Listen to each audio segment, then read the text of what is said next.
ça a été de faire avec les moyens. On a tous vécu cet emballement.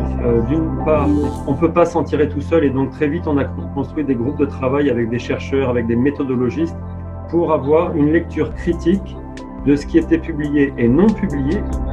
Faire avec les moyens du bord, s'organiser et de s'adapter pour faire face à cette crise sanitaire qui, pour nous, en Samus-Mur, a été violente, qui a nécessité des moyens pour faire face. En termes de régulation, par exemple. Je pense qu'on réfléchissait surtout aux patients Covid. Et je voudrais quand même dire à ce sujet-là qu'on a déprogrammé énormément dans tous nos hôpitaux. Les systèmes d'information publics, privés, libéraux, hospitaliers sont tellement différents qu'ils ne peuvent pas être communicants.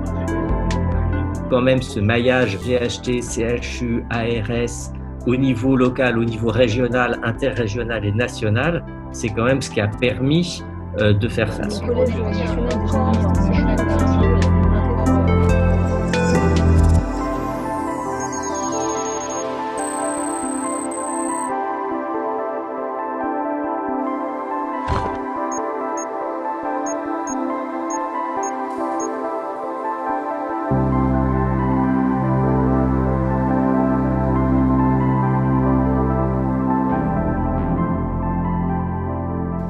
Bonjour à tous, bienvenue dans cette session consacrée à la gouvernance des connaissances médicales.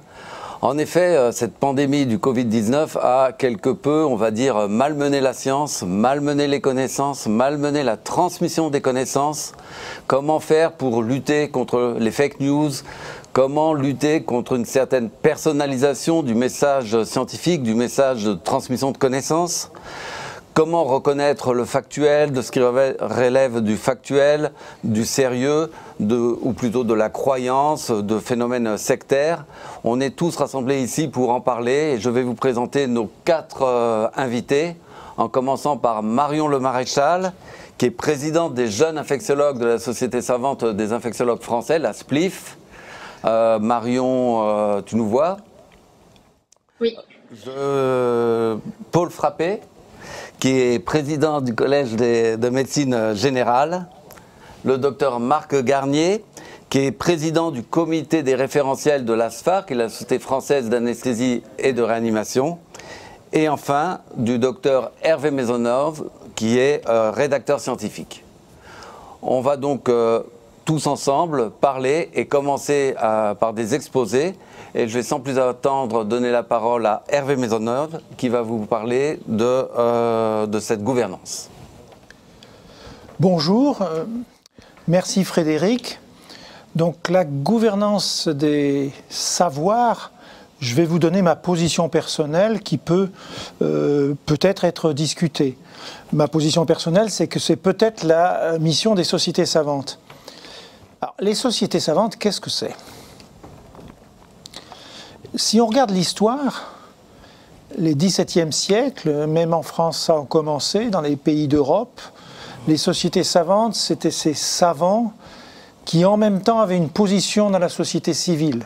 On pouvait être président de la société savante et l'équivalent de maire, de directeur. Donc il y avait un mélange tout à fait impressionnant quand on regarde comment ça marchait entre les chercheurs, non-chercheurs, hommes politiques. Même Claude Bernard, il était à la fois politique et chercheur. Donc il y avait vraiment un mélange.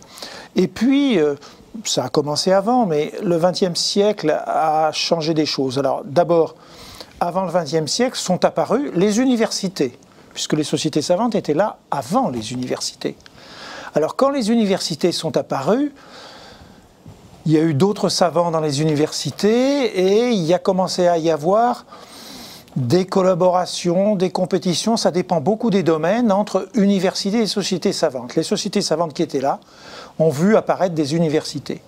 Et dans la plupart des pays développés, c'est après la Seconde Guerre mondiale, il y a eu des échanges que sont apparues des agences publiques de recherche ou des agences d'évaluation. Avec le temps, je ne vous ferai pas toute l'histoire de tout ça.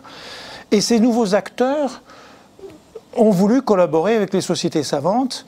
Je dis collaborer, ont-ils été compétiteurs? Ont-ils été complémentaires? Et le travail, vous le savez bien, entre sociétés savantes et agences publiques, et parfois bien, parfois on peut critiquer. En 2021, en France, il y a 3925 sociétés savantes recensées, toutes disciplines scientifiques, et on estime qu'il y en aurait 200 qui seraient des sociétés savantes médicales, environ 200.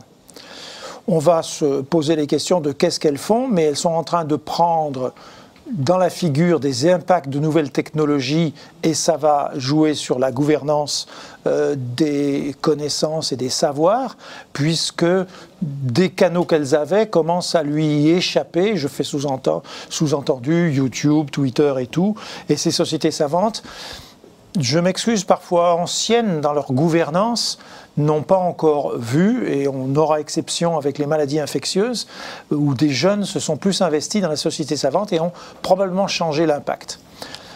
Alors, ça fait plus de 20 ans que j'ai travaillé sur les sociétés savantes, pas mal. On avait d'abord, avec des sociétés savantes, en 2002, essayé de proposer une définition, parce qu'il n'existe pas de définition de société savante. Dans la plupart des dictionnaires, c'est extrêmement variable, la façon dont c'est vu. Et là, avec une enquête auprès de 129 sociétés savantes, on avait proposé la définition qui probablement pose problème, que je vais vous lire tranquillement. Une société savante, c'est un groupe organisé dans un champ disciplinaire donné, dont les adhérents ont pour objectif de rendre compte de leurs travaux, d'améliorer la connaissance dans leur domaine, d'assurer la formation et la recherche, de diffuser les résultats et leurs activités, et de soutenir et promouvoir leur discipline. Donc vous voyez que les sociétés savantes, c'est une définition autour du savoir que je propose. C'est pas si évident de ça de voir les limites de la société savante. Parce qu'il y a d'autres organismes que le public imagine être des sociétés savantes. Je prends un exemple, l'Académie de médecine. Pour moi, ce n'est pas une société savante. Les membres ne sont pas des cotisants, ils sont nommés, il y a tout un autre processus, mais ils ont une gestion du savoir qu'il faut reconnaître. Alors la société savante a des membres actuellement, anciens cotisants. Certaines sociétés savantes ont rencontré des difficultés avec les jeunes qui ne cotisent plus, et d'autres ont su intégrer les jeunes. On voit des vraies différences dans quelques sociétés savantes qui sont restées sur leur savoir et leur pouvoir. Leurs activités sont bien sûr, vous le savez, les congrès, mais dans certaines sociétés savantes, il y a des menaces avec le virtuel, des vraies menaces, et qui deviennent des menaces financières, de ressources. Il y a les activités de revues scientifiques, mais revues scientifiques qui deviennent d'accès gratuit et qui étaient une ressource qui est en train de diminuer pour certaines sociétés savantes, donc une autre ressource qui est mise, et qui est challengée par tous les réseaux sociaux, les préprints et YouTube. L'activité de formation, de recommandation, et peut-être, et nous le dirons, et je demanderai à mes voisins, relativement stable, mais encore avec une compétition avec les universités et les agences là. Donc, est-ce que la gestion du savoir doit être partagée avec eux? Et certaines sociétés savantes ont un pied dans la recherche, en plus en proposant des bourses, parce que ce sont des ressources qu'elles vont trouver. Alors, il y a des acteurs autour des sociétés savantes. On a vu bien sûr l'État et les agences, on en a parlé, en haut à droite. Il y a les industries des produits de santé, avec là des relations très variables selon des sociétés savantes, je m'excuse d'être clair, qui restent aux mains de l'industrie, et d'autres qui essayent d'avoir des partenariats qu'on appelle dans le langage anglo-saxon des unrestricted grants, c'est-à-dire donnez-nous l'argent pour une mission, mais on est responsable totalement. Donc des difficultés pour certaines sociétés savantes de cet lien avec les sponsors, qui sont une ressource. Ensuite, il y a tous les médias, la société civile. Et autant, je vous ai dit qu'au XVIe ou XVIIe ou XVIIIe siècle, la société savante était dans la société civile, était partenante. Aujourd'hui, est-ce qu'elle doit reprendre des liens ou pas avec les médias, le public? Avec cette crise, il y a des sociétés savantes qui se sont mises à parler au public, ce qui n'était impensable il y a quelques années, puisqu'elles parlaient qu'à ses membres, entre eux. Ensuite, il y a les universités, les écoles de formation ou d'autres choses. Et j'ai mis à part l'ordre des médecins, les syndicats, les fédérations de spécialités médicales, l'assurance maladie, les financeurs et bien d'autres, qui eux aussi ont leur part de voix dans tout ceci. Donc la question, c'est est-ce que la gestion des connaissances, qui est mon opinion, et vous pourrez la challenger fortement, est-ce que la gestion des connaissances doit rester aux mains des sociétés savantes? À voir. Pourra-t-elle rester aux mains des sociétés savantes, puisque les médias, ces nouveaux réseaux sociaux, lui prennent des parts de voix ou disent même chose? Alors, est-ce que les sociétés savantes garderont cette gestion? J'ai pas mal travaillé aussi là-dessus, et je l'ai déjà dit.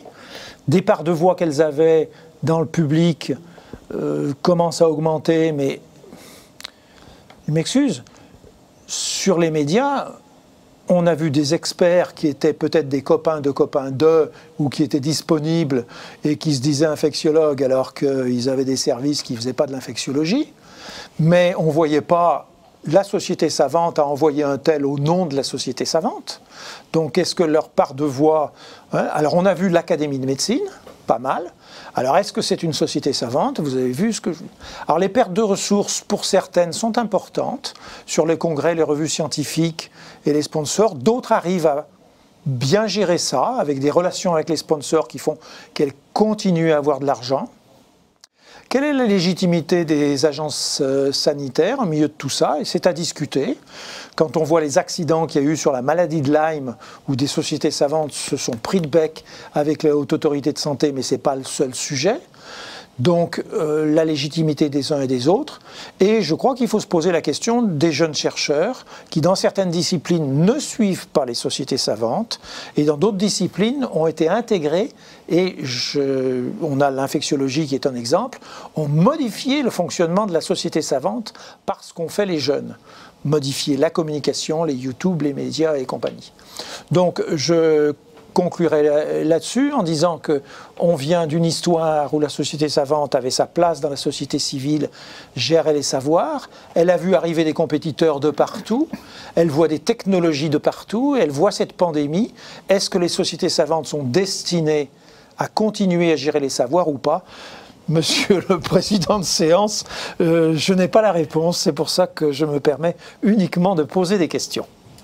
Merci Hervé, merci pour cet exposé extrêmement intéressant. Donc nous allons ouvrir la discussion. Nous avons quelques minutes pour te poser des questions. Moi j'en aurais une, mais je vais vous laisser la parole tout à l'heure, une qui me vient à l'esprit. Société savante, seul gendarme de cette gouvernance de la connaissance, de cette transmission de la connaissance. Quel est le rôle de l'université? La transmission de la connaissance, c'est le rôle de l'université.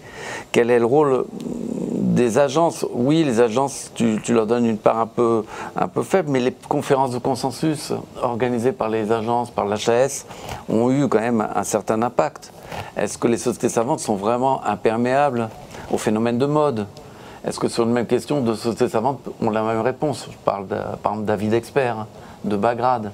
Il y a aussi, si vous voulez, toutes ces problématiques autour de la société savante comme seul gendarme, je ne suis pas sûr.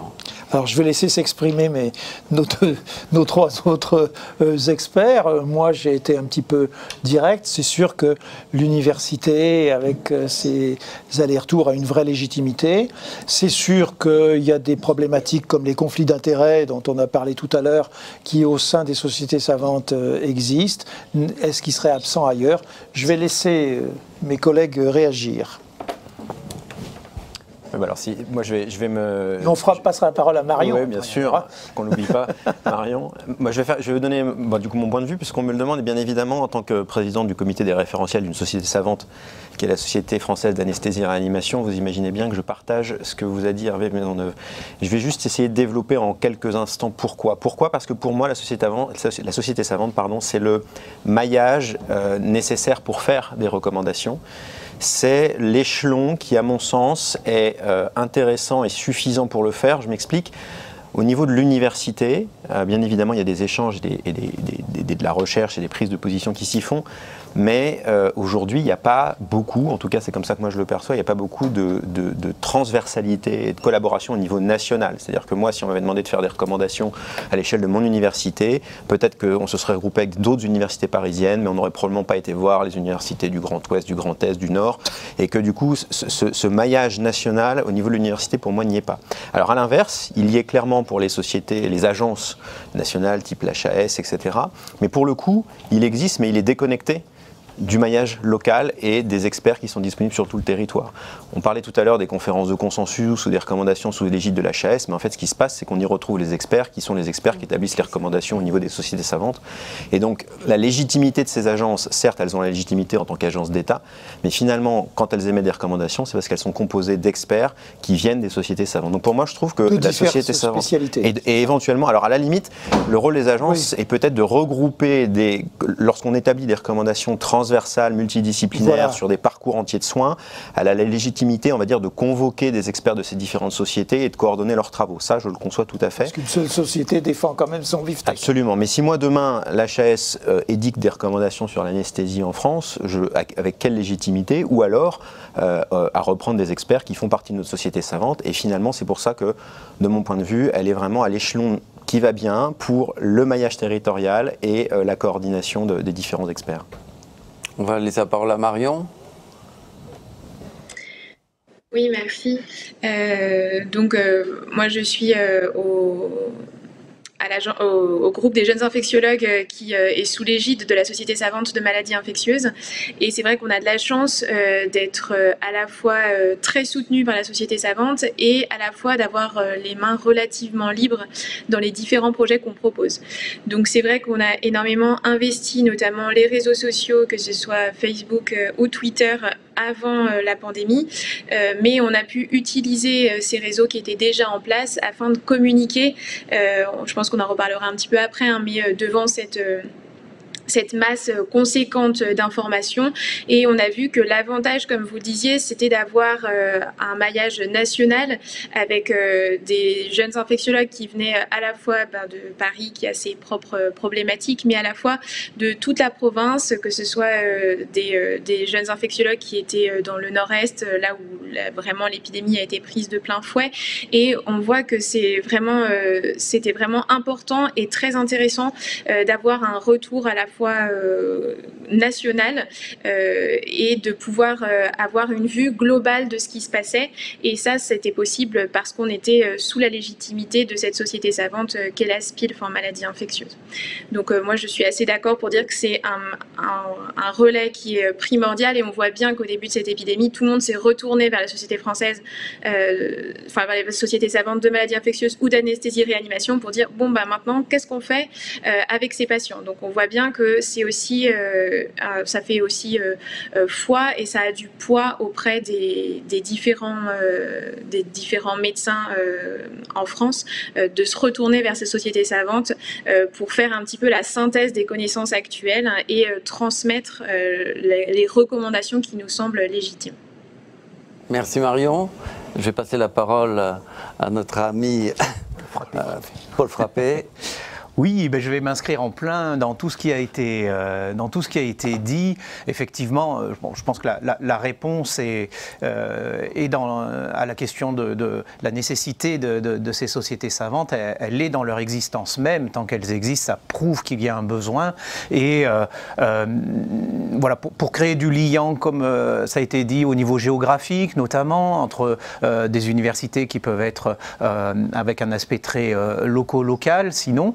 Et puis aussi entre universités et hors université. C'est assez criant en médecine générale, où l'universitarisation de la médecine générale est arrivée assez tard, en 2004 seulement. Et du coup, il y a aussi toute une culture, un investissement d'un certain nombre de professionnels dans les connaissances de la discipline, et qui ne sont pas forcément inscrits aujourd'hui dans l'université. Et les sociétés scientifiques permettent de faire ce lien. Alors, il y a peut-être une question supplémentaire qui arriverait. vrai, c'est est-ce qu'il faut une société scientifique, une société savante ou plusieurs? En médecine générale, donc au Collège de médecine générale, on n'est pas une société scientifique, on est la fédération de 24 structures qui font la médecine générale aujourd'hui en France.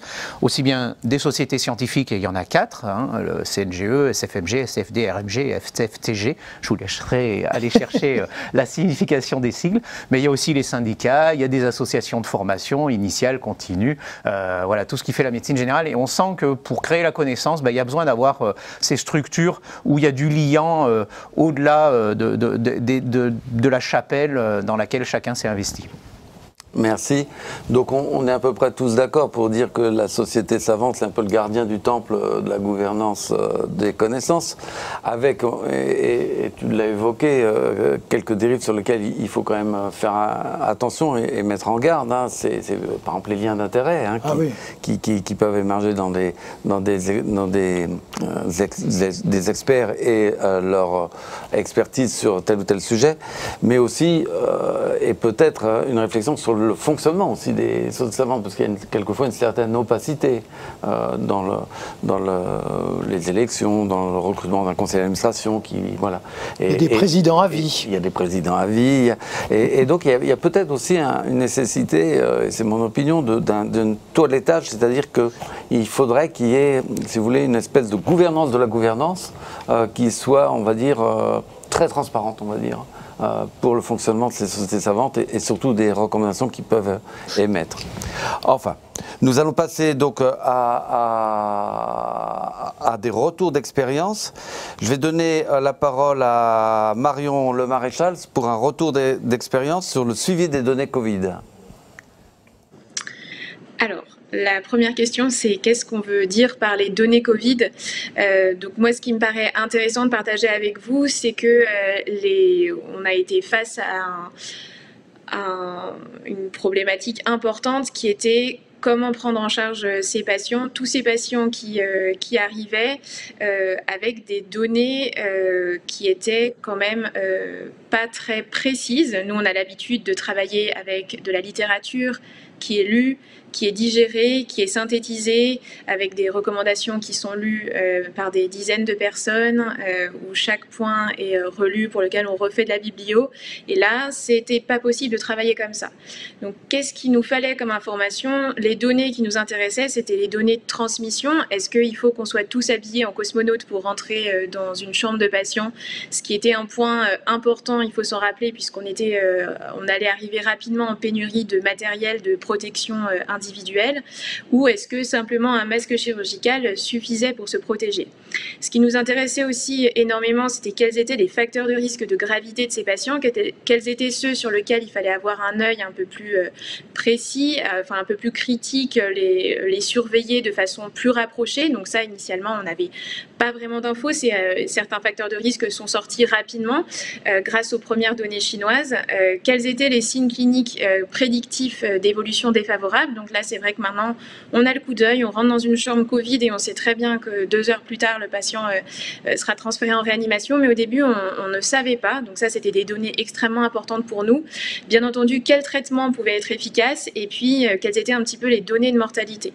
Donc, toutes ces données, il a fallu changer notre façon de travailler et travailler avec un mélange des premières données chinoises, qui étaient vraiment les premiers à publier des grosses cohortes dans les journaux tels que le New England, le Lancet ou le JAMA. Donc on a eu rapidement accès à des immenses tableaux de données cliniques ou biologiques qui étaient vraiment notre seul outil de travail. Et à ça, il a fallu qu'on s'organise parce qu'on ne pouvait pas se permettre d'attendre pour avoir des informations précises et faire des recommandations. Donc du côté des infectiologues, il me semble qu'il y avait exactement la même chose du côté des réanimateurs. Il a été décidé de créer une réunion téléphonique nationale quotidienne qui rassemblait tous les jours de plus en plus d'infectiologues pour faire des retours d'expérience, surtout des retours d'expérience de nos collègues du nord-est de la France qui prenaient le début de cette épidémie de plein fouet. Et chaque jour dire, bah voilà, entre les données chinoises, nous, on a remarqué d'autres points particuliers. Je me rappelle très bien d'une des réunions où un des médecins de Nancy nous dit, bah voilà, moi j'ai l'impression que les patients, ils thrombosent plus que les autres. Et là, se dire, bon, bah, c'est parti, on fait des angioscanners à tout le monde pour rechercher les embolies pulmonaires et puis on anticoagule. Donc on est vraiment parti sur ça, petit à petit, sur un mélange des données chinoises puis des données américaines qui étaient vraiment intéressantes et différentes puisque la population américaine est vraiment très différente de la population chinoise. Et là, le facteur de risque de l'obésité, de l'hypertension et du diabète se sont vraiment beaucoup plus fait ressentir que ce qu'on avait initialement sur les données chinoises, et un mélange du retour d'expérience des collègues qui commençaient à avoir le coup de main et à avoir l'œil.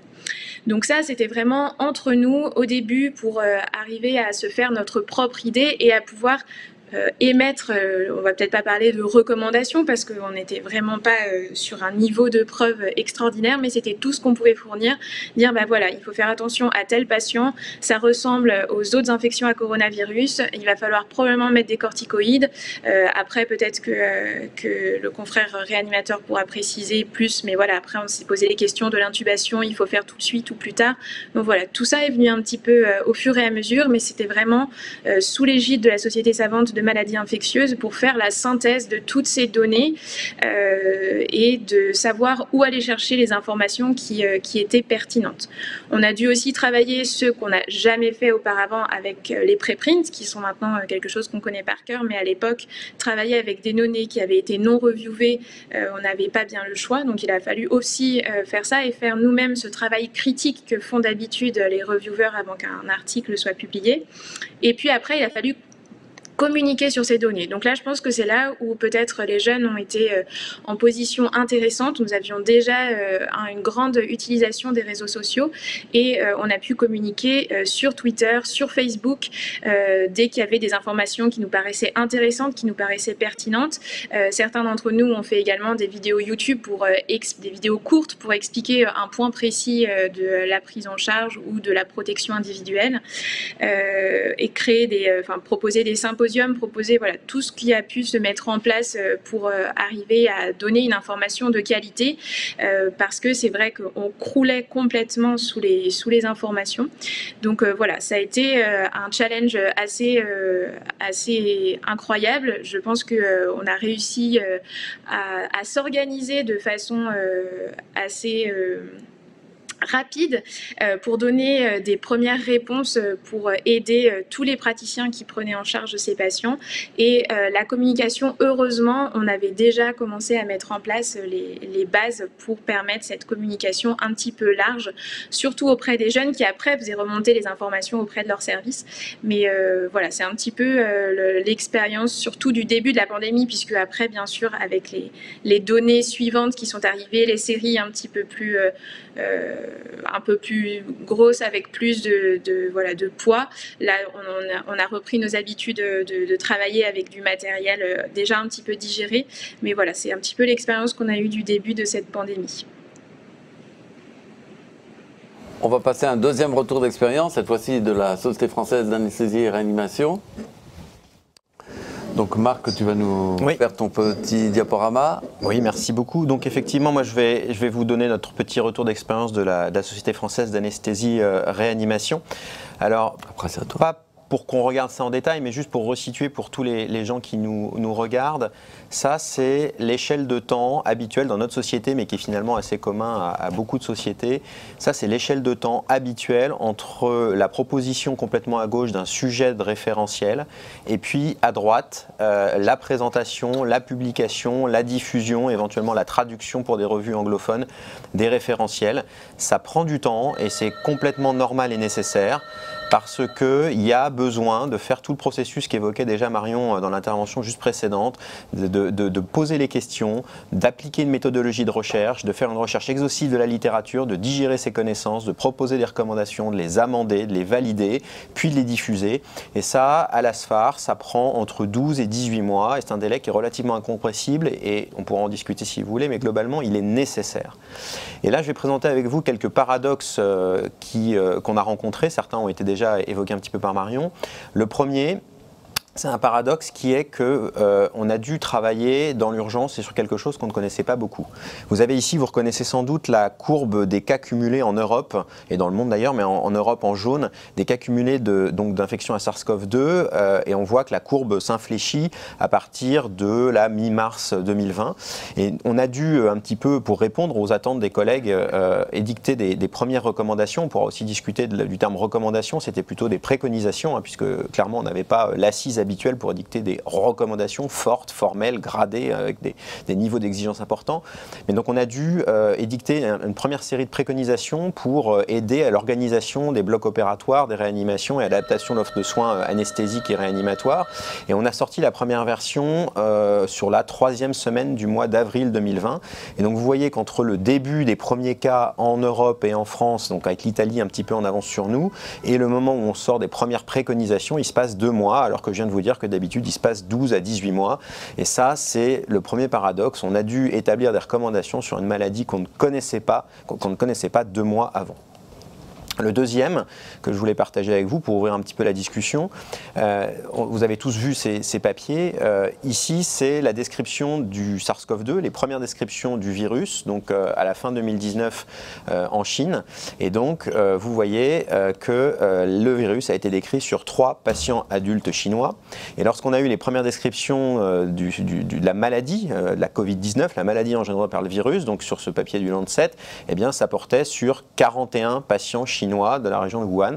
Et donc clairement, on n'est pas du tout dans les standards habituels, puisqu'on devait établir des recommandations ou des préconisations sur des petites séries qui étaient essentiellement chinoises au début, et sans faire aucun prosélytisme ou quoi que ce soit, on sait quand même que probablement que les données scientifiques, et en tout cas les premières sur ces petites séries, n'étaient pas exhaustives, on peut le dire au moins comme ça. Et ça a été quand même difficile, on a dû le faire très vite et avec des données qui étaient quand même franchement médiocres. Le troisième paradoxe, il rejoint un petit peu le premier, je vous remets la courbe d'incidence, et vous avez vu qu'à partir du moment où la courbe a commencé à s'infléchir, le nombre de cas a été explosif, exponentiel. On a tous vécu ça dans nos services, en médecine de ville, il y a maintenant un petit peu plus d'1 an. Et en fait, on peut mettre en parallèle avec ça l'augmentation exponentielle des publications sur le sujet. Ici, vous avez la recherche PubMed sur Covid, avec comme mot-clé Covid-19 à la fin 2020. Donc bien évidemment, avant 2019, la fin 2019 et 2020, il n'y avait rien, puisqu'on ne connaissait pas cette maladie qui était toute neuve. Et vous voyez l'explosion, avec à la fin 2020, 90 457 références dans PubMed. À titre de comparaison, sur la même période, je vous mets ici le nombre de références avec comme mot-clé Acute Coronary Syndrome, qui est quand même une maladie qui nous concerne tous au premier chef et qui existe depuis un petit peu plus longtemps, mais qui est tout aussi grave. Et vous voyez qu'il y a 30 fois moins de publications sur la même période de temps pour le syndrome coronaire aigu que pour la Covid-19. Et donc ça, c'était un paradoxe supplémentaire. Après avoir eu pas grand-chose de mauvaise qualité sur des petits patients, des petits nombres de patients, pardon, on s'est vu face à une explosion du nombre des données. Et là encore, c'était ce qui était référencé PubMed, on ne parle même pas des préprints. Et ces données étaient extrêmement changeantes. Dans la même journée, on pouvait avoir un résultat positif sur une étude italienne, un résultat négatif sur une étude chinoise ou inverse. Et ce, alors qu'en plus, je vous ai montré le nombre de références. Alors tout n'était pas du travail original, mais globalement, toute une vie ne suffirait pas pour lire ça correctement et l'analyser. Quatrième paradoxe, eh bien, c'est le paradoxe médiatique, on va l'appeler comme ça. On était aux soins des patients, tous, à vouloir aussi essayer d'aider nos collègues en essayant de digérer, alors par les divers moyens, par les sociétés savantes, par les groupes jeunes, par les nombreuses bibliographies et lectures interprétatives qui ont été faites aussi par beaucoup de sociétés des données qui sortaient. Et pendant ce temps-là, on avait un peu déjà perdu la course, puisque des gens couraient plus vite et étaient partis plus tôt, et édictaient leurs recommandations ou leurs préconisations, ou donnaient leur point de vue, et c'est pour ça qu'on les invitait sur les plateaux télé. Ici, je ne rentre pas du tout dans une guerre de chapelle entre Didier Raoult, Karine Lacombe ou autre, peu importe, mais simplement pour dire que le temps d'antenne médiatique pour les professionnels de santé a aussi explosé. Et à la fois, il a explosé en termes de temps d'antenne sur 24 heures, mais dans la durée, puisqu'on voit de temps en temps, à l'occasion d'une crise, malheureusement d'un attentat ou autre, des gens qui viennent expliquer un petit peu ce qu'ils font. On parlait tout à l'heure, et on pourra en discuter, de l'absence des sociétés savantes en leur nom propre dans les médias, et probablement parce qu'en fait, avant, il n'y en avait pas eu besoin. Les sociétés savantes édictaient des recommandations pour les professionnels de la spécialité ou des spécialités qu'elles représentent, et finalement, le grand public n'était pas leur cible. Alors qu'aujourd'hui, Marion en a un petit peu parlé, ça le devient et ça va le rester. Ça, je pense qu'il va falloir qu'on continue à travailler là-dessus, puisqu'on a la légitimité, puisqu'on édicte les recommandations pour les expliquer et en parler. Et en fait, ça a dépassé le milieu médical, puisque rapidement, les propositions thérapeutiques, c'était surtout celles-là qui étaient exposées, ont été reprises par des hommes politiques, des anciens ministres de la Santé. Donc là, on se demande aussi, on parlait de lien d'intérêt tout à l'heure, quel est le mélange des genres ici. Et puis ça a été repris par des chefs de groupe de partis, ça a été repris par des maires médiatiques, et puis par les médias. Hein. Ici, vous avez le nombre de fois sur BFM où en mars 2020, on a dit dans la journée le mot chloroquine. Vous voyez qu'on est à 250 fois le mot chloroquine prononcé. Vous pouvez ne pas y croire le matin en vous levant, mais le soir, vous êtes obligé d'y croire parce que c'est de la torture psychologique. Et puis, ça a même fini en sondage dans les grands quotidiens nationaux où finalement, on disait, est-ce qu'il fallait que je donne la chloroquine à mon malade? Eh bien, vous inquiétez pas, on va demander à la coiffeuse et au boulanger. Et ils vont vous répondre oui à 60%. Et donc, si vous ne le faites pas, vous vous sentez un petit peu en dessous de tout. Et donc là, c'est quand même le quatrième paradoxe. Il a fallu qu'on établisse ces recommandations avec déjà les paradoxes précédents, et il y en aurait d'autres. Mais à un moment où, si vous allumez la télé ou la radio en rentrant chez vous le soir, tout le monde était expert, tout le monde avait un avis sur tout. Nos concitoyens qui étaient confinés à la maison, en plus, n'avaient pas grand-chose d'autre à faire que de regarder, d'écouter tout ça, ce qui a aussi probablement amené un peu à une course à l'échalote. Et les résultats scientifiques étaient validés par sondage, par acclamation. Il y avait une patiente traitée par chloroquine qui s'était bien améliorée. On présentait l'interview de 10 minutes. On était quand même très loin des standards, en tout cas des standards de société savante habituels. Alors, en 2 secondes, comment nous on a essayé de faire, c'est compliqué parce que le tempo pour établir des préconisations sur la Covid n'a clairement pas été le même que ce qu'on fait d'habitude. On n'avait pas ces 12 à 18 mois, puis surtout on n'avait pas le substrat dans la littérature, donc il a fallu qu'on fasse autrement. Mais néanmoins, on a essayé de garder un petit peu la tête froide. On a essayé de prendre le temps, et oui, c'est pas sorti aussi vite que certains l'auraient souhaité, et pas avec la réactivité peut-être des médias, loin de là, mais il y avait quand même un travail minimum à faire, tout en restant prudent, mais il fallait digérer un minimum d'informations quand même. On a essayé de rester objectif, de ne pas essayer de se faire influencer par les guerres de chapelle. Alors nous, on n'a pas eu énormément, en tout cas la Société française d'anesthésie et réanimation, on a eu quelques experts qui ont été sur les plateaux, mais en tout cas pas avec une récurrence et cette exposition médiatique. Ça a probablement permis de nous d'être peut-être un petit peu plus en retrait par rapport à ça. Ce qui a été extrêmement important, ça a été de ne pas changer notre façon de penser ni de faire. Finalement, tout est continué, en tout cas ce qui a été émis par notre société a été fait et relu et validé par notre comité des référentiels, puis notre conseil d'administration avec tous les processus habituels, même s'ils ont été plus rapides et qu'on a travaillé des nuits, des week-ends pour pouvoir arriver au résultat. Ne pas surréagir, on a préconisé quelque chose, il y a une exposition médiatique, peut-être un premier résultat contraire, et ben on va attendre de voir. Les préconisations que je vous ai montrées tout à l'heure, on en est actuellement à la 5e version en 1 an et quelques mois, donc on les actualise tous les 2, tous les 3 mois. Donc on sait que si aujourd'hui peut-être, mince, on vient de sortir une version et puis 2 jours plus tard, il y a une grande étude qui sort sur le devenir post-opéré ou la vaccination en préopératoire ou je ne sais quoi, eh bien il sera temps de les inclure dans la prochaine version. Ça ne sert à rien forcément de faire un rétropédalage immédiat. Laissons un petit peu de temps au temps, voyons si ces données sont confirmées. Être pédagogue et essayer d'expliquer effectivement pourquoi entre une version et une autre de nos recommandations, on dit qu'il faut faire une PCR à tout le monde en préopératoire, ce qui est nouveau par rapport à la version d'avant. Eh ben on l'explique parce qu'il y a des données qui sont sorties sur l'avenir du post-opéré qui a une PCR positive, même s'il est asymptomatique par exemple. Appliquer avant tout les concepts médicaux prouvés, s'informer du mieux possible, ce qui n'était pas difficile, mais comme le disait Marion, les sociétés savantes ont quand même beaucoup aidé par la lecture. On va dire, on a fait une espèce de réseau neuronal à nous tous ensemble, en se partageant les lectures, en se partageant les revues à parcourir, et puis partager avec d'autres collègues et experts, comme le disait Marion, les réunions téléphoniques, les réunions en visio, et là le distanciel a été pas toujours parfait, mais en tout cas pour ça une grande aide. Et puis de garder l'esprit critique, et ce qui permet de remettre à jour ces préconisations ou ces recommandations. Voilà un petit peu notre point de vue, ce que je voulais partager avec vous. Merci Marc. Alors, l'opinion du Collège de médecine générale, Paul. Alors, le Collège de médecine générale, on s'est sans doute impliqué un petit peu dans un deuxième temps par rapport à nos confrères hospitaliers, parce que vraiment la médecine générale la bataille de l'information, de la connaissance en médecine générale, elle a démarré lors de la phase 3 de l'épidémie, et il y avait déjà eu beaucoup de choses qui s'étaient faites, qui s'étaient dites, beaucoup d'informations qui existaient auprès de la population et puis auprès des professionnels hospitaliers qui prenaient en charge ces cas. La prise en charge était directement orientée vers l'hôpital dès qu'il y avait un cas, une suspicion de cas Covid. Donc jusqu'ici, les jusque-là, les médecins généralistes avaient juste un rôle, on va dire, plus dans le conseil, dans la réponse à une demande d'information sur quelque chose qui était encore très abstrait, à la fois dans les cabinets médicaux et puis même pour la plupart de la population. Est arrivé donc au moment de la phase 3, la prise en charge des patients suspectés de Covid dans nos cabinets, et il y avait déjà donc une énorme base de connaissances ou d'informations scientifiques et non scientifiques sur le sujet, et les médecins généralistes ont dû s'approprier l'information qui leur était utile. Et donc là, en tant que collège de médecine générale, on a très vite ressenti ce besoin d'une information qui soit ciblée sur la discipline, et de trier, de ne pas demander aux praticiens dans son cabinet d'avoir à trier entre les informations qui relèvent d'un traitement de troisième ligne ou de l'information grand public. La deuxième chose qui était nécessaire, c'est d'avoir une information pas seulement scientifique, et il fallait intégrer dans cette information du scientifique, mais aussi quelque chose de l'ordre de l'administratif, par exemple, tout ce qui est autour de comment est-ce qu'on prescrit un arrêt de travail, le réglementaire, qu'est-ce qu'on va proposer à nos patients, suivant qu'il y a une suspicion, qu'il y a un cas contact, etc. Et il y avait besoin de rassembler toute cette information très pratique à un même endroit. Et puis, comme il existait déjà beaucoup d'informations, un certain nombre de ces informations préexistantes périmaient déjà dès l'arrivée en phase 3.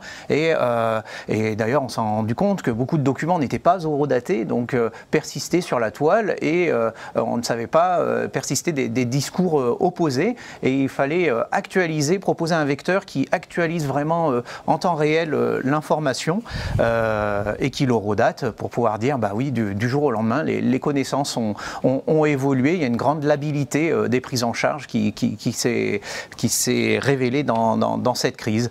Donc le Collège de médecine générale a proposé un site qui s'appelle CoronaClick, et qui a tout de suite été très fréquenté, donc qui, je pense, répondait à un besoin réel, qui continue d'être fréquenté très régulièrement. Je regardais juste avant de venir, on en est à 1 500 000 vues sur ce site, qui est purement à destination des professionnels de médecine générale, pour pouvoir leur dire, voilà l'information, trouver rapidement l'information qui correspond à la question qui se pose, et aussi essayer de faire le tri, parce que les prises en charge initialement étaient très orientées, la connaissance, sur cette prise en charge de troisième ligne, et on a vu un certain nombre de professionnels qui, en médecine générale, se disaient pourquoi est-ce qu'on ne ferait pas les mêmes traitements dans nos cabinets à des stades débutants de Covid, alors que c'est des stades plus de Covid vus en réanimation. Et il y avait un discours à amener pour essayer de dire non, en ambulatoire, le traitement est encore extrêmement simple, il ne faut pas s'emballer, il faut vraiment rester un peu sur le frein à main au niveau thérapeutique.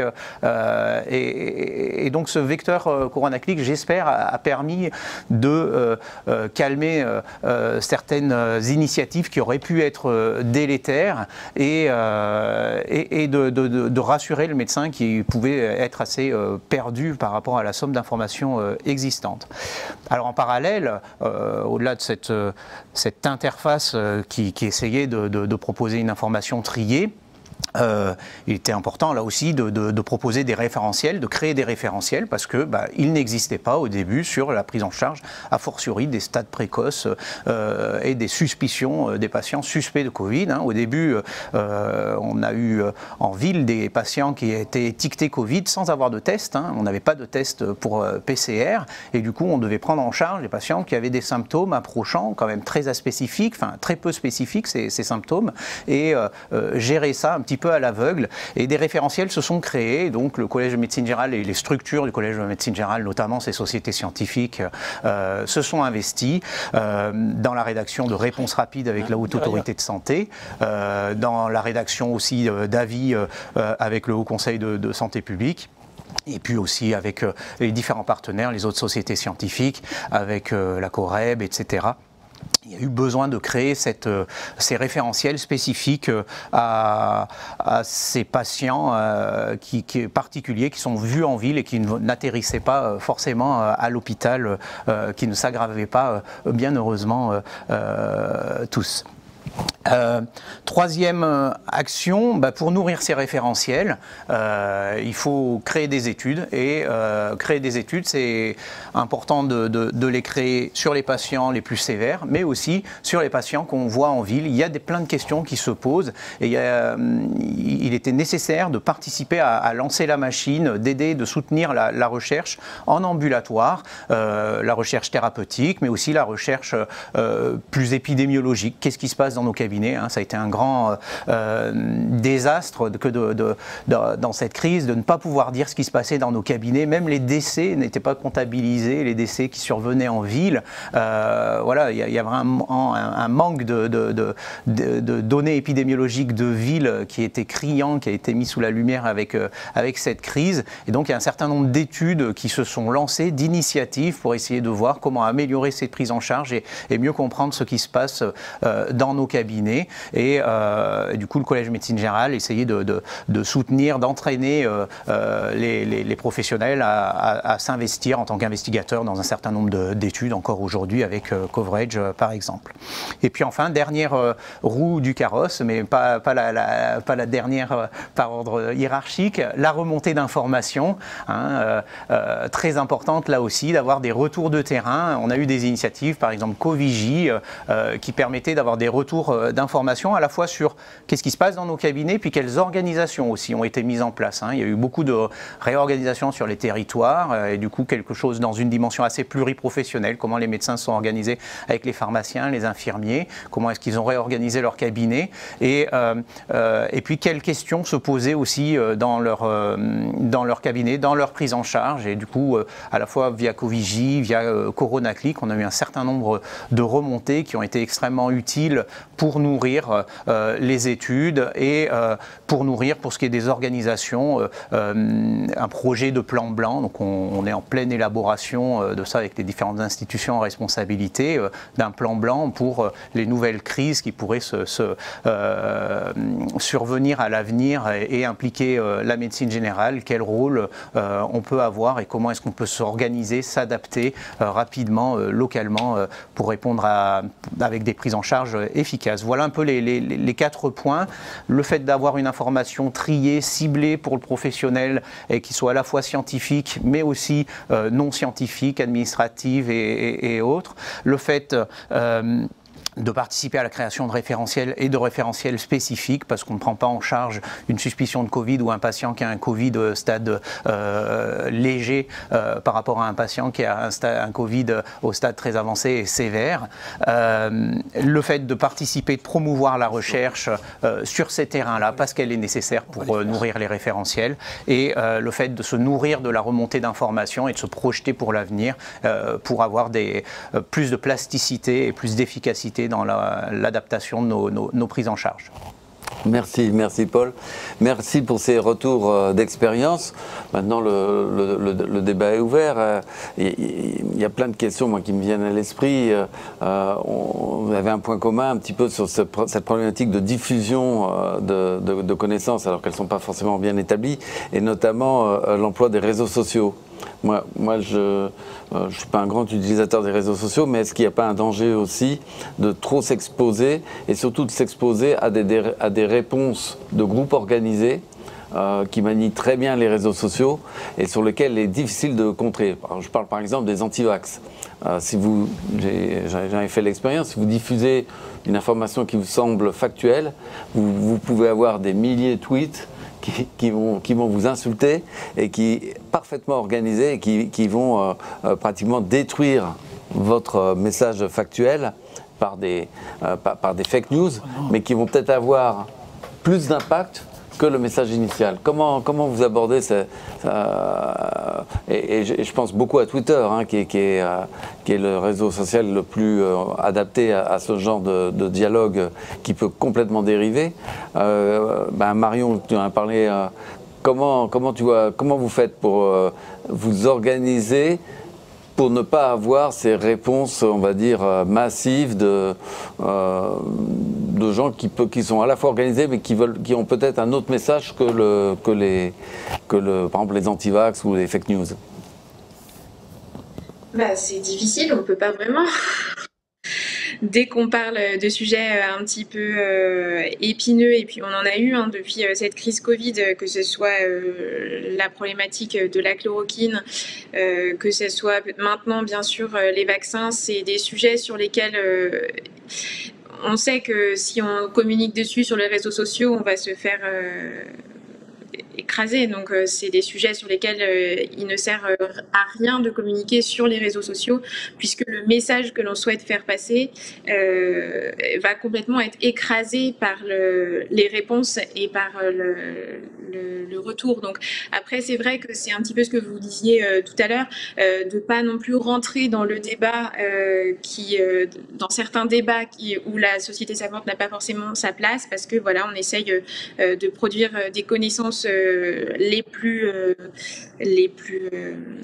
pragmatiques possibles, à défaut d'être les plus scientifiquement rigoureuses, et ne pas se lancer dans ces débats. On avait un petit peu avec nous l'expérience du Lyme, où on sait que de rentrer dans ces débats complexes ne fait que empirer les choses, et que produire des recommandations en restant en dehors semble être la meilleure solution.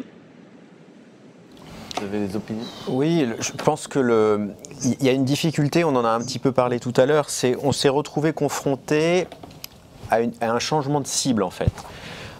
Il y a encore 1 an et demi, en tant que société savante, en tant que membre du comité des référentiels à l'ASFA, on édictait des recommandations, et on le fait toujours, pour nos collègues professionnels de santé, pour qu'ils puissent, on va dire, améliorer, optimiser leurs pratiques.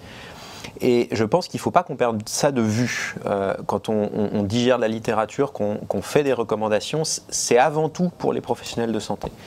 Et s'il y avait clairement un besoin de pédagogie, d'explication auprès du grand public, et qui a encore une fois été exacerbé par la rapidité, l'intensité de la crise, le fait que tout le monde était confiné à la maison, avait besoin d'informations, et là je suis complètement d'accord sur le fait qu'il ne fallait pas faire la politique de la chaise vide.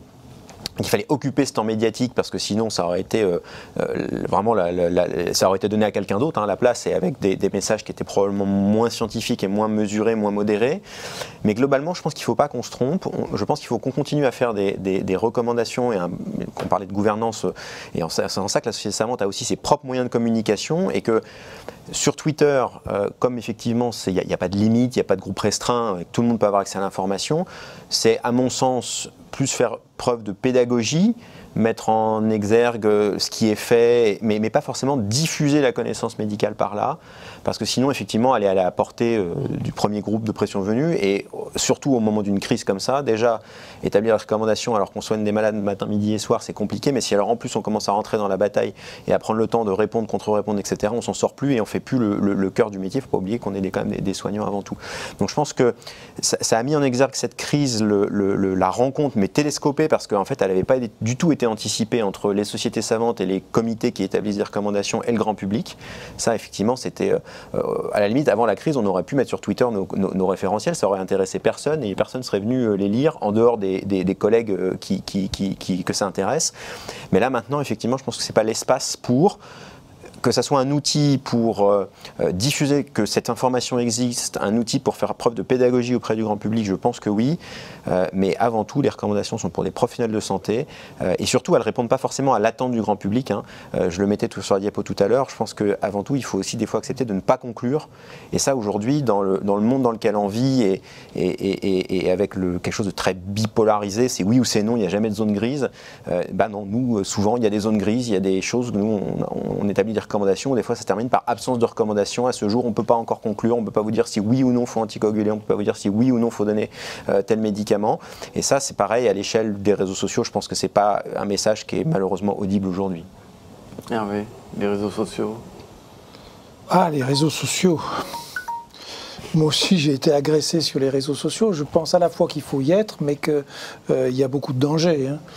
Je ne suis pas suffisamment compétent là-dessus. J'aurai d'autres questions peut-être après à Marion ou à Paul. Alors, je vais laisser finir là-dessus, mais j'aurai d'autres questions. Puis les internautes veulent peut-être nous poser des questions. Alors je rappelle au public qu'il peut poser des questions. Elles apparaissent sur mon écran et je les relais. Donc si certains d'entre vous veulent poser des questions, qu'ils n'hésitent pas et je les relais à nos invités.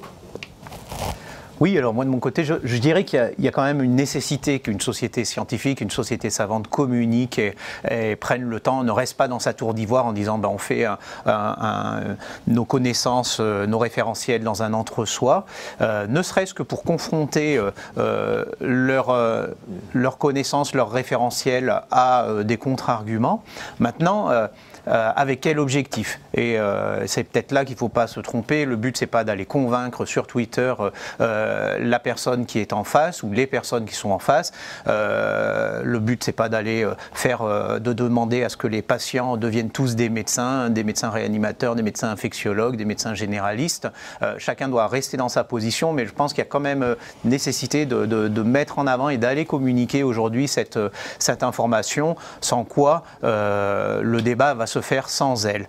Et je crois que voilà, vraiment la connaissance aujourd'hui, elle est ubiquitaire, elle diffuse et les informations, elle est vraie ou fausse, et c'est plus elle qui fait autorité. Une société savante ne va pas, je pense, tirer autorité du résultat et de l'information qu'elle produit. Elle va tirer autorité aujourd'hui, comme tout médecin, non pas de l'information qu'il donne aux patients, mais de l'expérience et du savoir-faire qu'il a. Donc pour une société savante, de l'expérience, du savoir-faire qu'elle a dans la relecture et l'intégration, la digestion du corpus scientifique, et aussi dans la responsabilité qu'il a, et pour le médecin aussi, dans la responsabilité qu'il a quand il pose le choix de le prescrire ou pas. Et ça, sur un compte Twitter, la personne qui est en face n'a pas ni cette légitimité basée sur l'expérience, le savoir-faire, ni la responsabilité de l'information ou de la contre-information, du contre-argument qu'elle va apporter. Du coup, il y a une espèce de déséquilibre, mais je crois que les gens ne s'y trompent pas.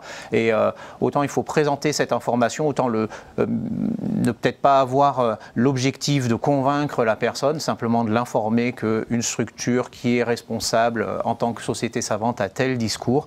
Et après, le choix, il se fait lorsque la situation est concrète, se présente pour le patient. Et à ce moment-là, le choix se fait plus souvent au sein d'un colloque singulier. Et c'est peut-être là qu'il y a un autre enjeu qui est d'aider le patient à s'approprier ces informations parfois discordantes, en essayant de le retirer de l'émotionnel et plus de se baser sur le choix le plus factuel possible.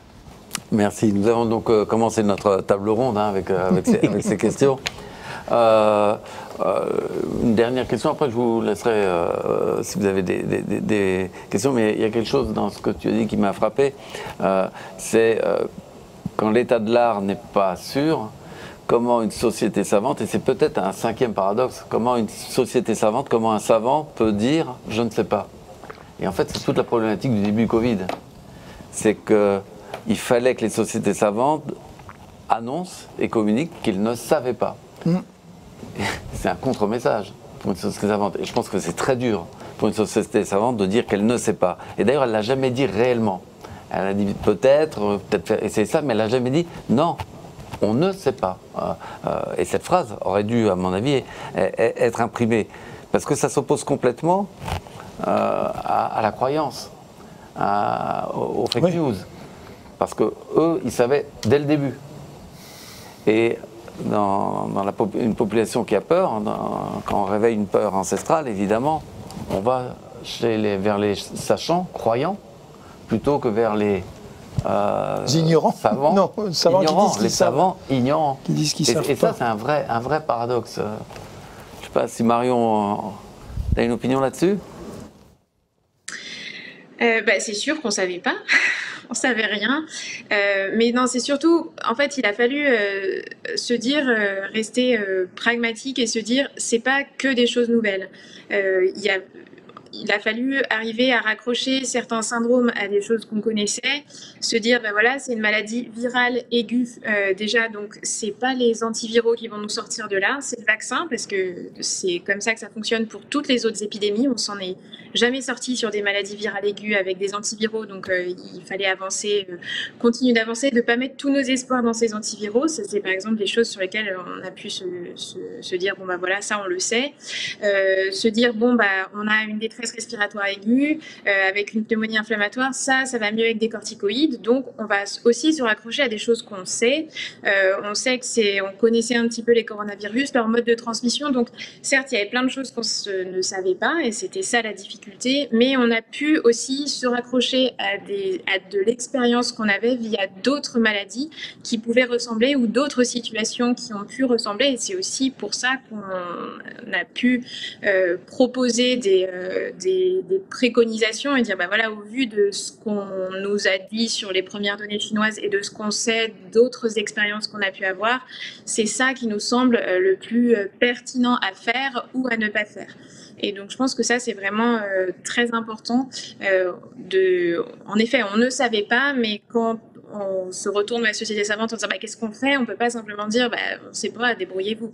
Donc voilà, il a fallu rassembler un petit peu les connaissances de maladies qui ressemblaient ou de situations qui avaient pu ressembler et où la réponse nous paraissait adaptée. Enfin, je ne sais pas ce que vous en pensez, mais on a vraiment pu se raccrocher à des notions qu'on avait sur d'autres situations. Voilà. Oui, alors moi j'aurais envie de dire, l'utilité de la science, elle n'est pas d'enfoncer des portes ouvertes, d'aller affirmer que des grades A, que 2 plus 2 font 4, c'est pas l'utilité de la science. L'utilité de la science, c'est vraiment de donner accès à quelque chose, à l'inaccessible, donc en l'occurrence sortir simplement de sa propre expérience locale. Quand on est médecin, j'ai vu que telle personne s'est améliorée avec tel traitement, etc. Et donner accès, un peu comme les astrophysiciens, donnent accès à des choses qu'on ne voit pas. La science en médecine va donner accès à du non palpable, qui est notamment l'aspect collectif. Et le rôle des sociétés savantes, vraiment pour moi, et de cette science, il est aussi de donner des repères en l'absence de grands niveaux de preuves. C'est très important, c'est là qu'elle est utile réellement. Et déjà, l'absence de niveau de preuve, c'est une information extrêmement utile. Ça permet de dire, ne nous emballons pas à jouer au cow-boy parce qu'on a vu que telle personne s'est améliorée avec tel type de traitement ou tel type de prise en charge. Et aussi, en parallèle, ne soyons pas péremptoires dans nos discours, vu qu'on marche sur des choses encore très floues, qui ne sont pas encore très stabilisées. Et ça, c'est un discours qui est extrêmement utile, et c'est là qu'on attend les sociétés scientifiques, les institutions, les recommandations, pour pouvoir donner des repères et rappeler que sur ce sujet-là, il faut y aller avec prudence, du moins humilité, et puis ne vous emballez pas sur des traitements avec des balances bénéfices-risques qui peuvent être délétères. Et puis la deuxième chose, alors ça c'est actuellement quelque chose, je trouve, qui n'a pas encore beaucoup infusé dans nos référentiels scientifiques, c'est que quand le niveau de preuve, alors n'est pas inexistant, mais un petit peu là, et qui peut parfois être lu de plusieurs manières, est-ce qu'on ne pourrait pas aujourd'hui passer à des référentiels qui proposent plusieurs options de prise en charge, en disant, voilà, les preuves ne sont pas extrêmement claires pour savoir s'il faut faire ceci, cela ou cela, mais pour autant, il ne faut pas faire n'importe quoi. Pour autant, on ne laisse pas les clés du camion et puis débrouillez-vous au milieu de tout ça. Mais on vous propose peut-être 2 ou 3 lectures des données scientifiques existantes. Et peut-être qu'on peut faire de cette manière-là. Et si vous le faites, c'est selon ce protocole-là. Et puis si vous, voilà, pour éviter, et si vous choisissez l'option B, faites l'option B, mais pas n'importe comment. Ne bricolez pas en faisant un petit mix des différentes options et en faisant n'importe quoi. Donc, quand on est dans cette zone grise, c'est vraiment là qu'est utile, que seront utiles les référentiels, et c'est de ça dont on a besoin. Je partage votre avis. Après, je trouve qu'une des difficultés, il y a un piège à tout ça. Parce que alors, nous, à la SFAR, il n'y a pas de problème dans tous nos référentiels. Comme je vous le disais, on en a encore validé il y a 48 heures pour nos référentiels présentés au congrès de septembre. Dans tous les référentiels, on a des absences de recommandations. C'est-à-dire, on était, au moment de l'établissement, a priori des questions sur quelque chose de pertinent pour nos collègues qui vont soigner les patients. Est-ce que la question méritait d'être posée clairement? Et l'analyse de la littérature n'a pas permis d'y répondre. Et on n'a pas de problème avec le fait de manifester ça en disant aujourd'hui, en 2021, eh bien, on manque encore de preuves.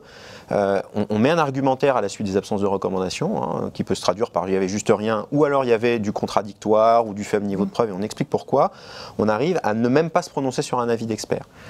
Donc, je pense que ça, c'est quelque chose d'extrêmement sain. ça montre un peu à la voix dans nos sociétés savantes, on imagine, c'est un peu le sage avec la barbe blanche, de finalement montrer quelque chose qui dépasse un petit peu les modes et les vagues. Mais le problème, et c'est là où je pense qu'il y a un piège, c'est qu'a fortiori dans la crise qu'on a connue, sous tous ces aspects, notamment avec, on le disait tout à l'heure, la surexposition médiatique, c'est malheureusement, je crains, inaudible. Et une société savante qui serait arrivée en disant, écoutez, nous on a un niveau de certitude qui est finalement ce que disait Marion, c'est-à-dire ne pas oublier que c'est quand même une maladie, c'est-à-dire que nous on est anesthésiste réanimateur, on fait de la réanimation, on peut discuter toute l'après-midi de savoir si c'est un SDR atypique ou atypique, mais c'est des malades qui avaient un syndrome de détresse respiratoire aiguë. Et appliquons déjà ce qu'on sait depuis 30 ans dans le syndrome de détresse respiratoire aiguë et on fera déjà pas mal. Et puis si après des thérapeutiques spécifiques démontrent une efficacité, ça ne va pas se faire en 15 jours, donc on dépassionne et on coupe la télé, et on va prendre le temps de montrer que. Et ça, on n'est pas invité sur les plateaux télé si on raconte ça. Non. Alors que c'est probablement le plus raisonnable, et surtout au début, quand il n'y a pas beaucoup de connaissances, qu'il n'y a pas encore beaucoup d'études, qu'il y a des études mal faites, qu'elles sont qu'en préprint, dont on ne sait même pas s'il y a de la véracité scientifique derrière. Et donc c'est à la fois cette difficulté à essayer de garder un peu la voie de la raison en n'étant pas, je suis d'accord avec Paul, l'idée n'est pas être de trop prudent et surtout de pas être parce que si c'est pour dire on sait rien à tout, les collègues ils nous disent merci mais vous ne nous servez à rien. Donc au moins de se prononcer en tant qu'avis d'expert sur rappelons les règles de bonne pratique. Oui, les corticoïdes on y a pensé très tôt. Dans la réanimation où je travaillais à ce moment-là, on les a vraiment fait très tôt avant que les premières preuves sortent parce que oui, finalement ça ressemblait à des SDRA hyper aigus, qu'on commence à avoir des preuves montrant que ça marchait, la dexaméthasone dans le SDRA tout venant, etc. Donc ça, oui, ce message-là, il est important avec toutes les précautions oratoires qui malheureusement quand après elles arrivent au bout de tout un tas de filtres sur les réseaux sociaux en 120 caractères tombent. Et le problème, c'est que si le lendemain, une étude négative est publiée, vous perdez toute crédibilité, et ça, c'est dramatique. Mais donc, l'idée, c'est, je pense, de garder cette voie un peu modérée, tant que les preuves ne sont pas là, de rappeler les bonnes pratiques. Et ça, c'est en ça que c'est un peu ambigu et un paradoxe, parce que le problème, c'est que si vous tenez ce discours-là, je crains que vous ne soyez pas invité beaucoup de fois, quoi. Moi, je peux me permettre de poser une question, et puis je rebondis sur des commentaires que je vois sur l'écran de Frédéric venant des internautes. Donc, merci à ceux qui nous font des commentaires. Maintenant que la SFARS sait faire des recommandations en 2 mois, quitte à les actualiser 5 fois sur l'année, va-t-elle repartir vers l'ancien modèle de 18 mois qui prend du temps, qui coûte cher et qui fait râler tout le monde ? On est reparti sur le modèle de 12-18 mois. On est reparti sur le modèle de 12-18 mois. Grand Dieu, ne revivons pas En fait, on a travaillé de façon, vraiment nuit et jour, avec des experts mobilisés.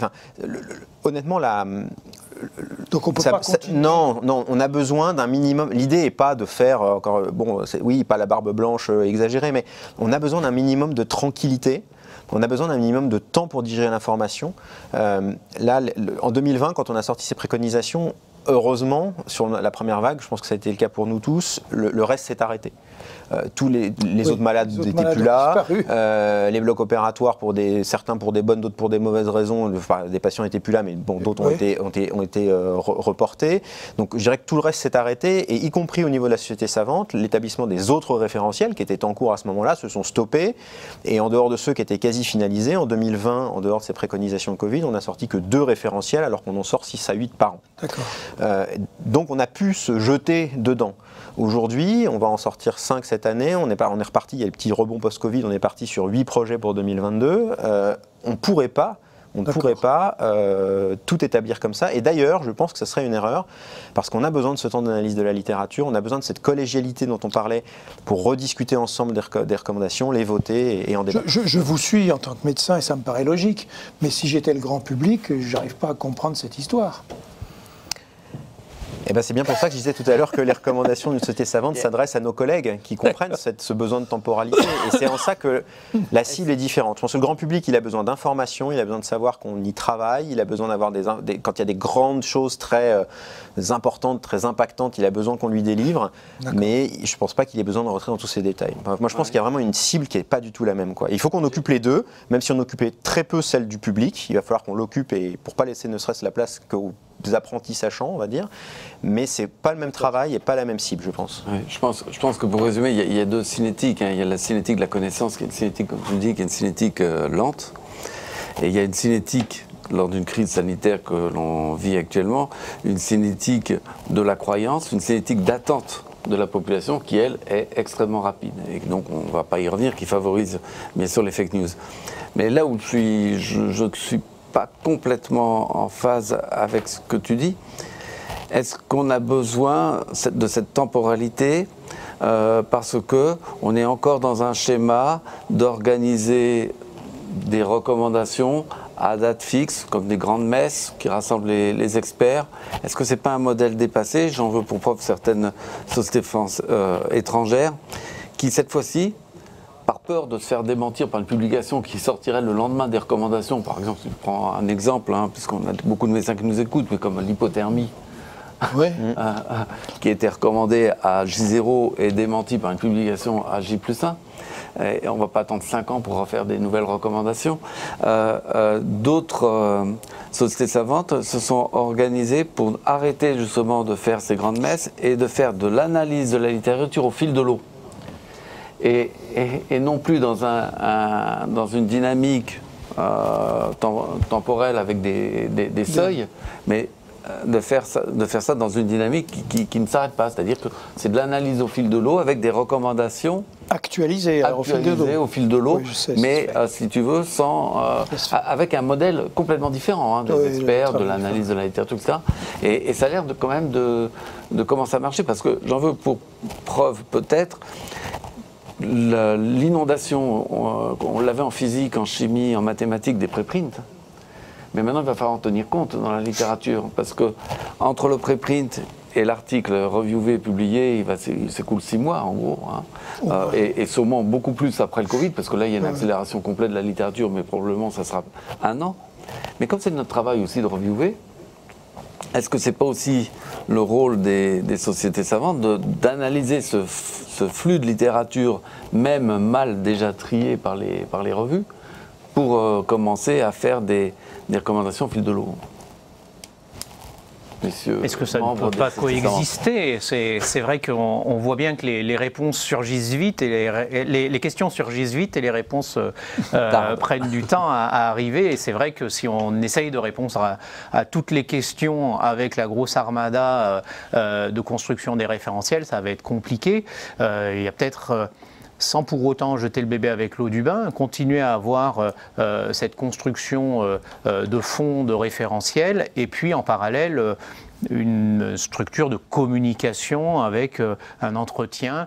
Alors la question qui se pose, avec un entretien des connaissances sur un référentiel, et la question qui se pose, c'est quelle architecture? Aujourd'hui, les recommandations viennent par saisine, sont un petit peu tous azimuts. Quelle cohérence globale par rapport à une discipline de se dire, bon ben voilà le corpus qu'il est nécessaire d'entretenir au fil de l'eau et sur lequel il faut communiquer et de manière plus réactive.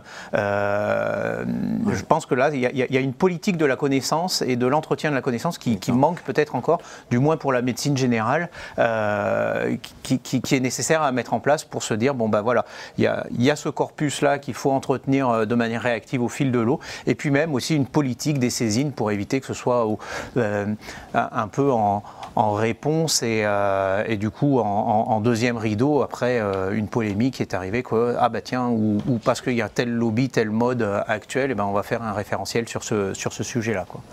Alors, je pense que c'est une excellente question, et depuis la pandémie, on se la pose. D'accord, bon. Oui. Non, mais on se la pose, et le Covid-19 a été une façon de voir que même les agences de médicaments étaient plus réactives que les sociétés savantes. Oui. Il y avait des autorisations, notamment aux États-Unis, de médicaments avant même que les avis d'experts soient... Mais alors justement, moi, elle me pose une deuxième question, et cet exemple-là l'illustre bien, qui est celui en fait de la professionnalisation des recommandations.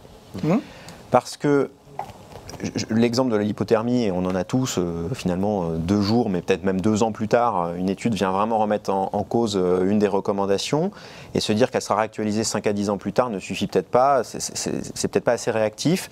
Et dans l'idéal, alors ça j'adhère à 100% sur l'idée, d'avoir quelque chose de dynamique avec les médias, le distanciel, le online, etc., permet de dire, elle reste valide, simplement la 3.2, on la change parce qu'il y a des nouvelles données, et puis peut-être que en 3 mois, ça sera la 3.4, et puis etc.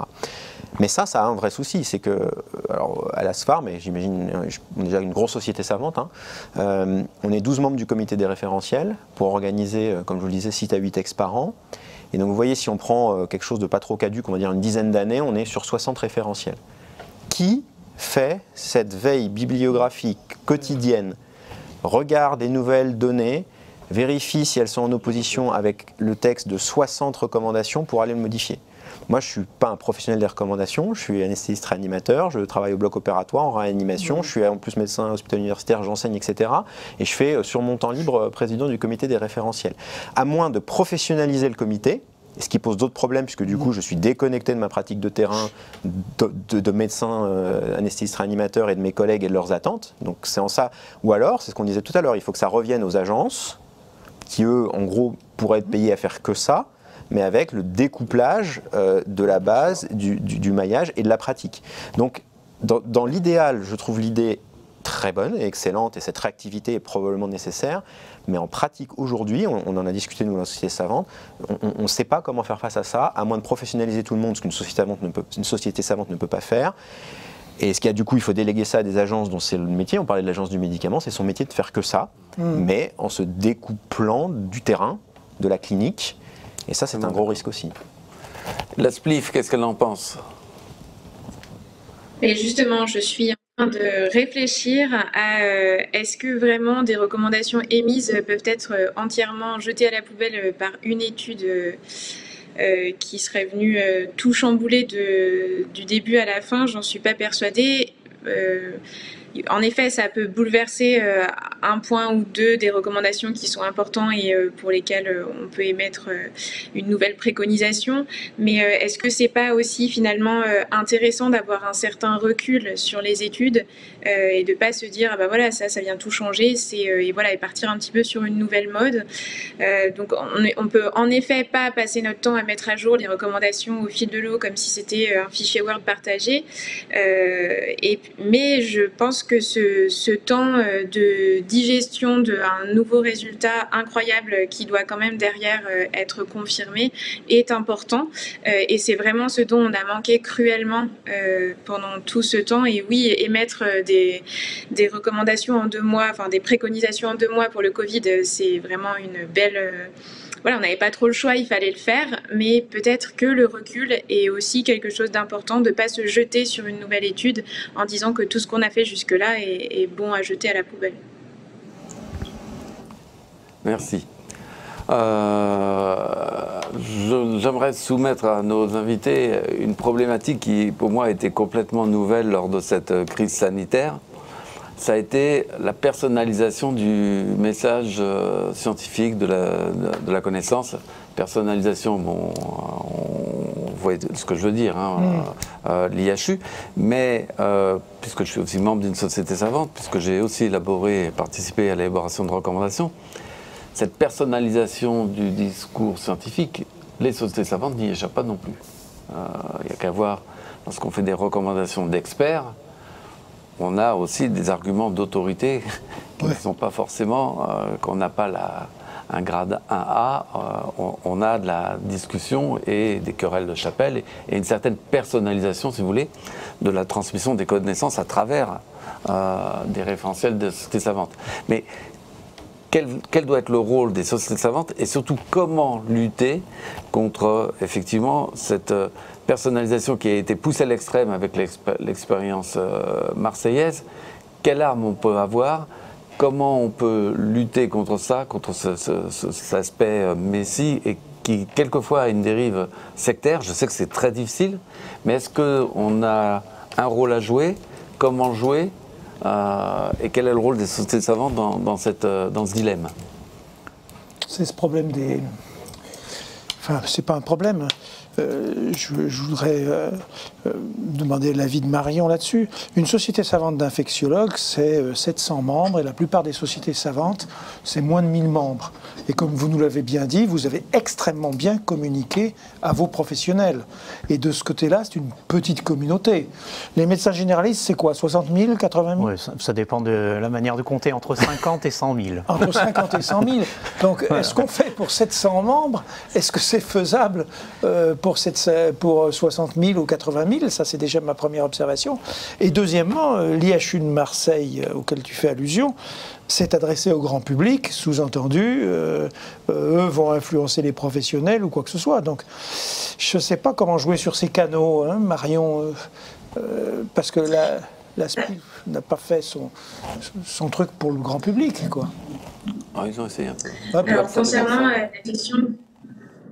Pardon. On vous entend. Concernant la question du maillage de la société, en effet, on est une petite spécialité. Donc, on a un territoire très bien, enfin, on est très bien organisé au niveau de la Société des jeunes, avec un référent par ville, donc par CHU, qui permet de faire remonter toutes les informations rapidement au niveau du comité de pilotage et puis de la Société des jeunes, et de là avoir un impact rapide au niveau de la Société savante. Donc, c'est vrai qu'on a cette organisation, on a pu bien organiser parce qu'on est peu nombreux, et quand on veut faire passer un message à l'ensemble, au Régif, à l'ensemble des jeunes infectiologues, c'est extrêmement rapide. On a des canaux qui fonctionnent très bien et qui fonctionnaient depuis plusieurs années avant la pandémie, donc nous c'est faisable. Mais c'est certain que quand on veut faire passer des messages à d'autres sociétés savantes, parce qu'on veut par exemple communiquer sur, en ce moment on est en train de faire des podcasts, comment communiquer ce podcast auprès des sociétés de jeunes d'autres spécialités. Pour la médecine générale, on rencontre le problème de comment arriver à toucher un maximum de personnes. Donc c'est certain qu'on a bénéficié de cet avantage d'être peu nombreux et déjà organisé avant la pandémie. Ça, c'était pour la première partie de la question. La deuxième, c'est peut-être les médias, alors ensuite, le grand public.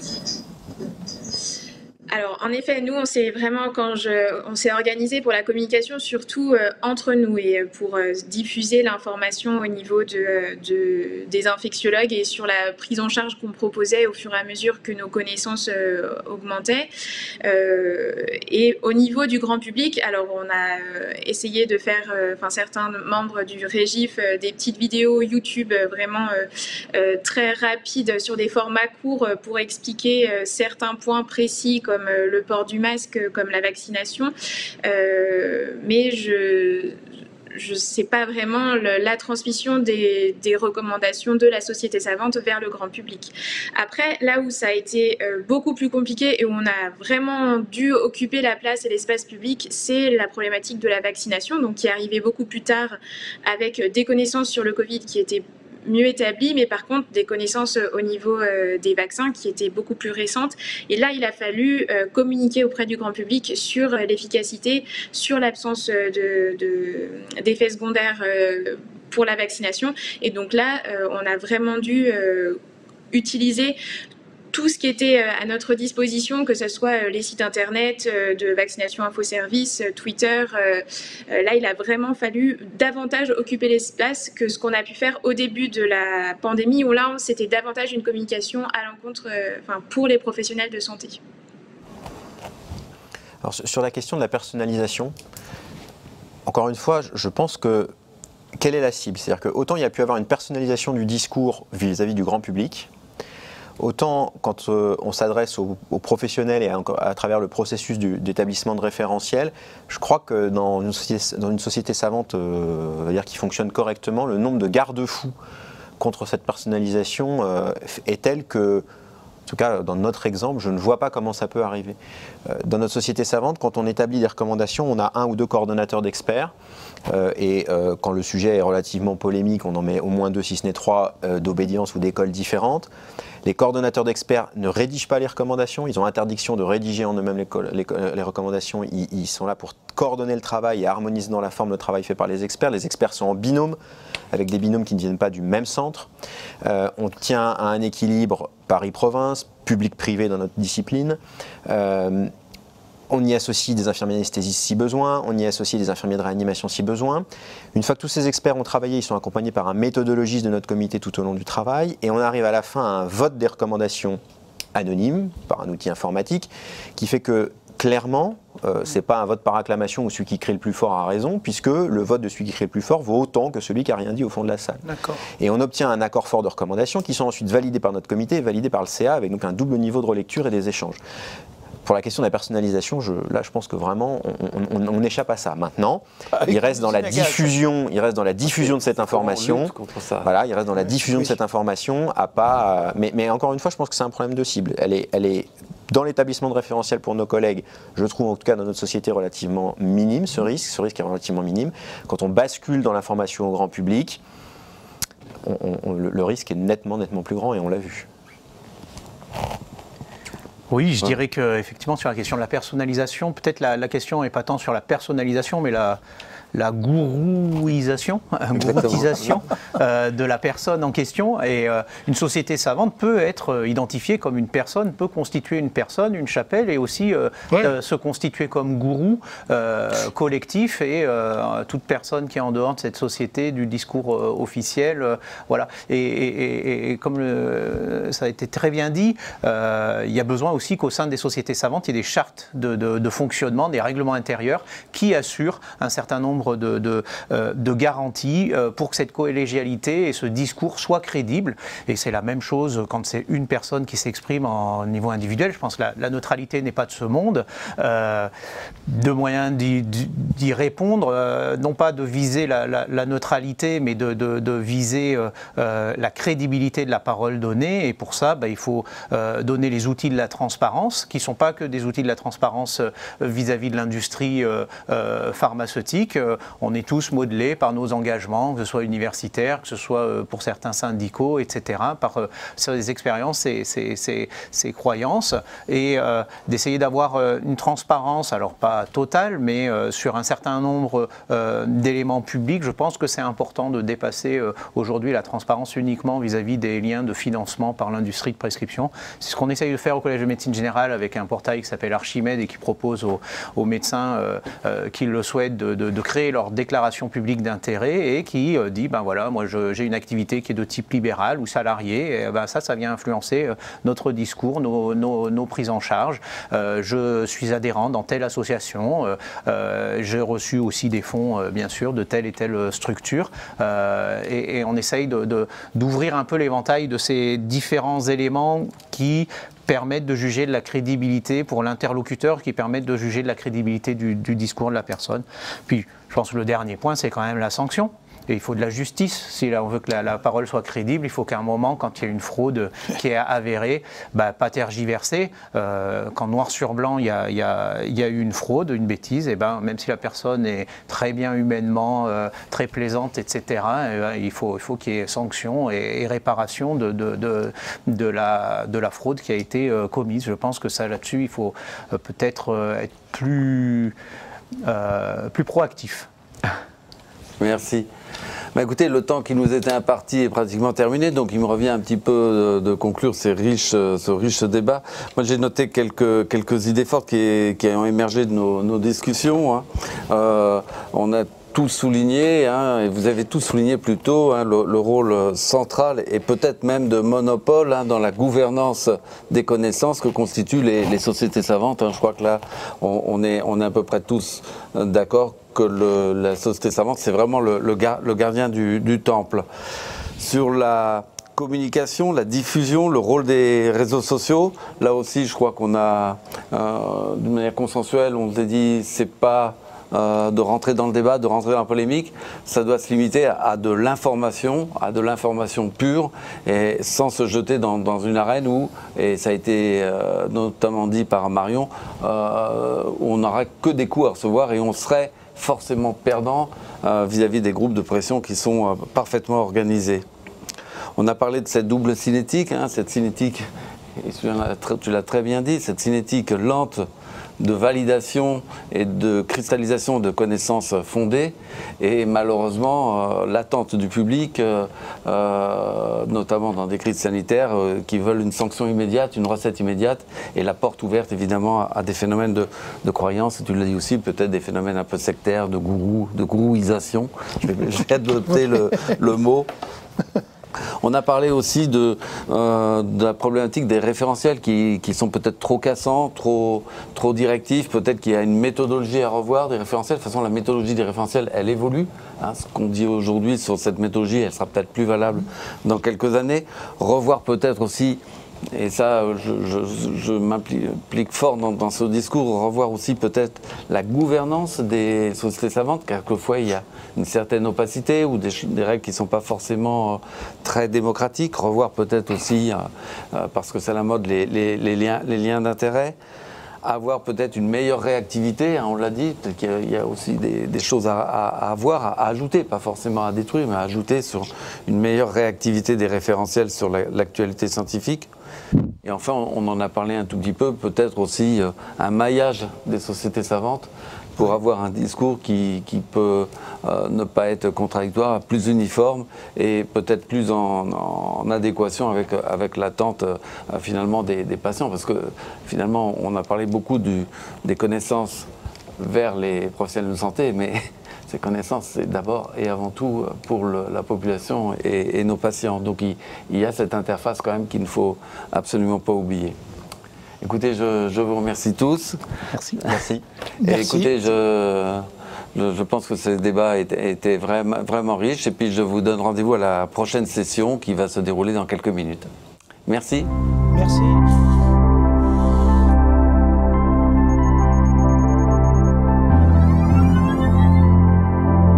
Arrêter ce que finalement on savait tous faire jusque-là.